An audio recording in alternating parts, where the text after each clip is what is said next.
வெளியூர் பயணமா? ரிசர்வேஷன் கிடைக்கலையா? படிக்கட்டு ஏறி இறங்க ரொம்ப சிரமமா இருக்கா? டிராப் டாக்ஸி புக் பண்ணுங்க. ஒரு வழி கட்டணம் மட்டுமே. டிராப் டாக்ஸி, எங்கும் எப்போதும்.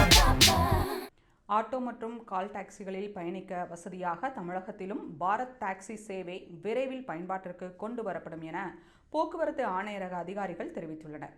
நாட்டின் பல்வேறு மாநிலங்களில் நகரமயமாக்கல் அதிகரித்து வரும் நிலையில் ஆட்டோ மற்றும் கால் டாக்ஸிகளில் பயணிப்போரின் எண்ணிக்கையும் அதிகரித்து வருகிறது. தனியார் நிறுவனங்களான ஓலா, ஊபர் போன்ற ஓட்டுநர்களிடம் அதிகப்படியான கமிஷன் வாங்குவதாக தொடர்ந்து குற்றச்சாட்டு எழுந்து வந்தது. அது மட்டுமின்றி பயனர்களுக்கு தேவை அதிகமாக இருக்கும் நேரத்தில் சர்சார்ஜ் மூலம் அதிகப்படியான கட்டணமும் வசூல் செய்யப்பட்டு வருகிறது. இந்த சூழலில் நாடு முழுவதும் ஒரே செயலியில் பதிவு செய்து குறைந்த கட்டணத்தில் பயனாளிகள் பயணிக்க வசதியாக பாரத் டாக்ஸி செயலியை மத்திய அரசு சமீபத்தில் அறிமுகம் செய்தது.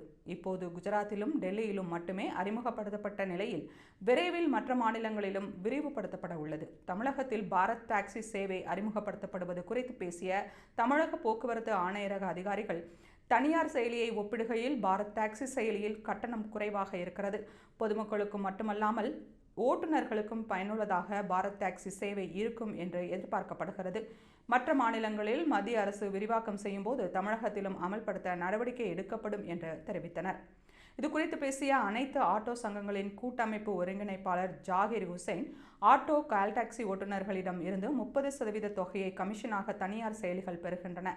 ஓட்டுநர் தொழிலாளர்களை பாதுகாக்கும் வகையில் செயலியை மத்திய அரசு அமல்படுத்தியுள்ளதால் சென்னை போன்ற நகரங்களில் விரைவில் அமல்படுத்த நடவடிக்கை எடுக்க வேண்டும் என்று தெரிவித்தார்.